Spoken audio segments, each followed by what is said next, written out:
The Lord be with you. A reading from the Holy Gospel according to Saint Matthew.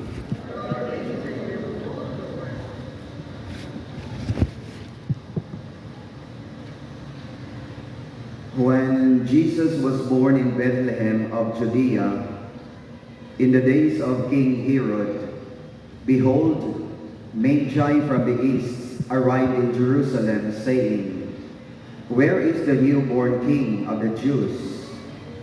We saw his star at its rising, and have come to do him homage."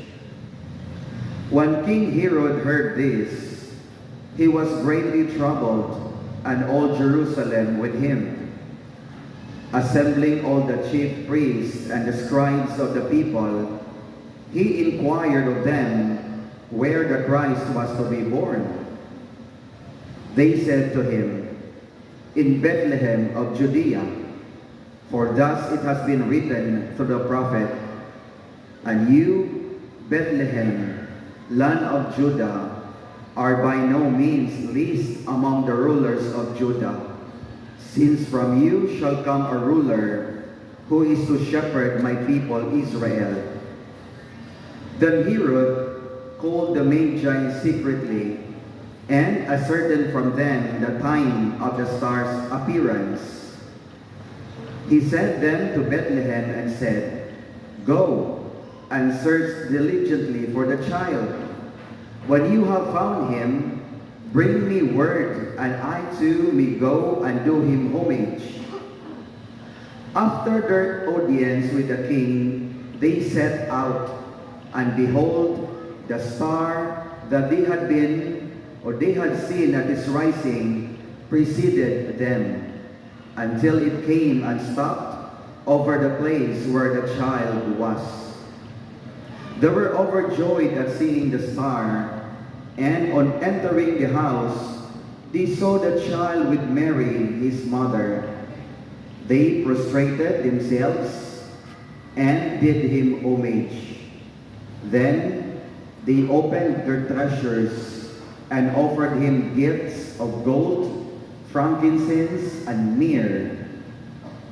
And having been warned in a dream not to return to Herod, they departed from their country by another way.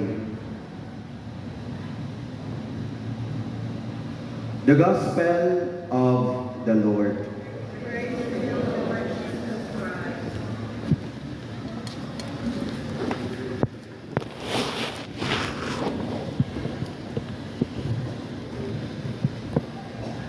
I have only 3 points for reflection to you this morning about the solemnity of the Epiphany of the Lord Jesus. So the word Epiphany means manifestation or revelation. Sa Bisaya pa, pagpakita, pagpadayag, unang pagpadayag sa Ginoo ngadto sa mga tao. Kinsa man ni mga tawhana katong tulog ka wise men. So my sharing to you this morning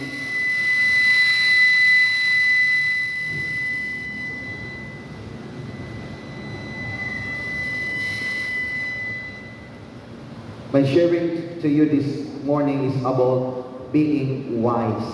No? Tulungan ni kabuo. To be wise or wise people search for God. Ang taong maalamon, mangita yun na sa Ginoo. Paong isip-isip naman dyan kung kinsa imong ipangita sa imong kinabuhi. Ang Ginoo ba? Wise people search for God. Ikaduha, wise people give to God. Ang mga taong maalamon, maghihatagon sa Ginoo. You know what? There are 2 forces in this world. The force of having and the force of giving. Like Herod has this force of having. Dili siya ganahan nga naapay mulabaw niya. He wanted to possess all the power in this world. That's why he was troubled when Jesus was born, and he wanted to kill Jesus. Kaya dili siya ganahan na imulabaw niya. So the force of having, the result or the effects of this force of having is chaos and sadness. Muna'y nahitabo sa atong nasod karon, because there are people who are so obsessed with this force of having, mo nang nagkabubot ni ang atong nasod. So tian ta mo, when you receive blessings from God, do not allow that blessing stop in you. You share, you continue to give. Ayo ipahunong ang grasya sa Ginoo diha nimo, kay imong taguan ang maong grasya. That's the force Herod have. The force of having. And the second force is the force of giving. Mauni ang force nga naa sa wise men when they prostrated themselves before God. They share the gifts they have. The most important gifts they possess: the frankincense, the myrrh, and the gold.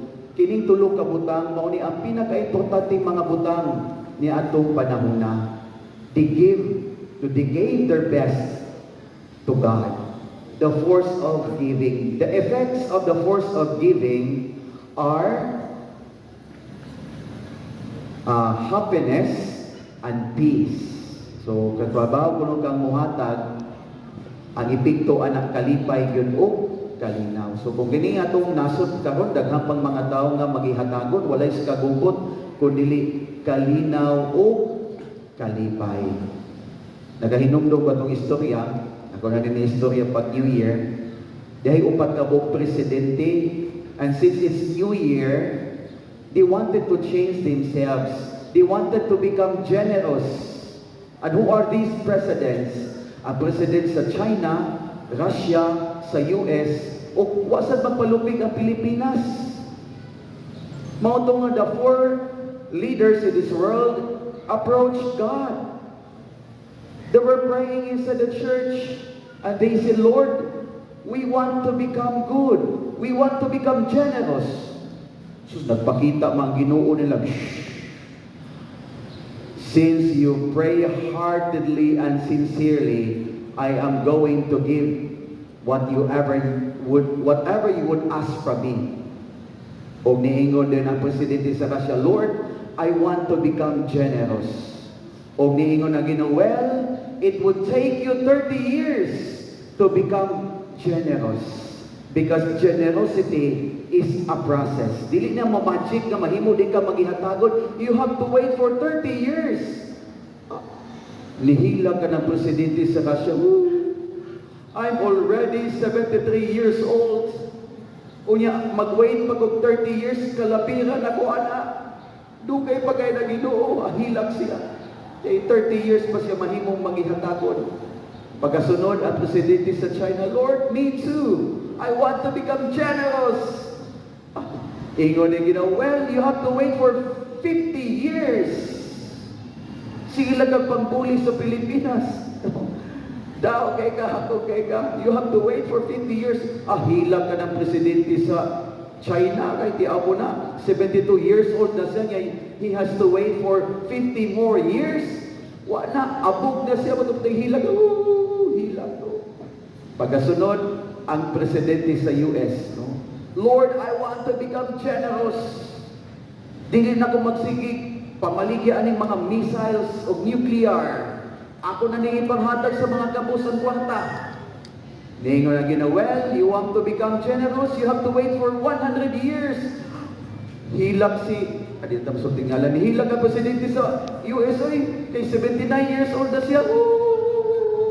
I have to wait for 100 years. Wala ko aning kalimutan na hilak. Presidente sa Pilipinas, kalma kay Lord, I want to become generous. Nihilom kaniyot ang Ginoo. Ang Ginoo nihilak. Hilak ang Ginoo kay what a chance. Binawa ka na ha. So there are two forces in this world. The force of having is the force of giving. But God wanted us to imitate the three wise men. Let us have this force of giving. And lastly, wise men, wise people will never return to their old ways of life. Kabantay mo, ang tulo ka maalamon, the three magi, never return to Herod, never return to their old path. No? Kundili ni agi sila lain na kong agianan. So once you found the Lord in your life, you'll never return to your old ways of life.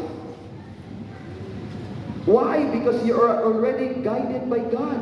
And once you are already guided by God, guided by the light, mubalik pa dae ka sa kinabuhi nimo sa kangit-ngit. No. Mausap na ang imong agianan. Mabago na ka. So mao na ha, tulo ka importante punto. Importante gyud kaayo ni ha. Search for God, give to God, guided by God. Search for God, give to God, guided by God. Manindog.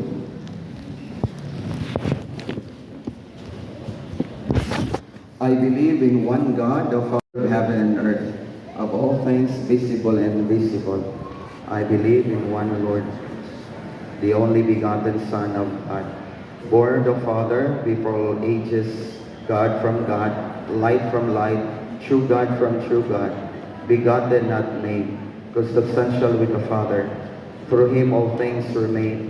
For us men and for our salvation, he came down from heaven, and by the Holy Spirit was incarnate of the Virgin Mary and became man. For our sake he was crucified under Pontius Pilate. He suffered death and was buried, and rose again on the third day, in accordance with the Scriptures. He ascended to heaven, and is seated at the right hand of the Father.